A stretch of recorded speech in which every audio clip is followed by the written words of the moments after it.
সাবধান হও তোমার শেষ আমলের ব্যাপারে। তুমি জানো না কখন তোমার শেষ মুহূর্ত। তুমি কি প্রস্তুত মৃত্যুর জন্য? তুমি কি প্রস্তুত কবরের সওয়াল জবাবের জন্য?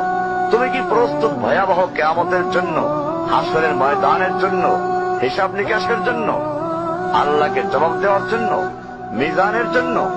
তুমি কি প্রস্তুত চুলের চাইতে সূক্ষ্ম, তরবারির চাইতে ধারালো পুলসিরাতকে পাড়ি দেওয়ার জন্য? ভয়ঙ্কর তুমি জাহান্নামের ভয়ঙ্কর আযাব থেকে আত্মরক্ষার জন্য কাজ করছো তো? যার ইন্ধন মানুষ এবং পাথর, যার আগুন ভয়ঙ্কর উত্তাপ সম্পন্ন কালো বর্ণের, যা হৃদয় পর্যন্ত জ্বালিয়ে দেবে, এমন উত্তপ্ত পানি যা নাড়ি ভুঁড়িকে বের করে দিবে। রয়েছে খাবারে হিসাবে জাক্কুম ও গলিত পুজ।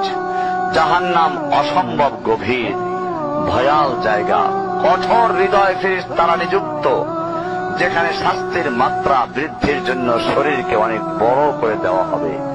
চামড়াগুলো জ্বলে যাবে, বের হতে চাইবে, বের হতে পারবে না। মৃত্যুকে ডাকবে, মৃত্যু আসবে না। ভয়ঙ্কর শাস্তি যা অনন্তকাল ব্যাপী চলতে থাকবে।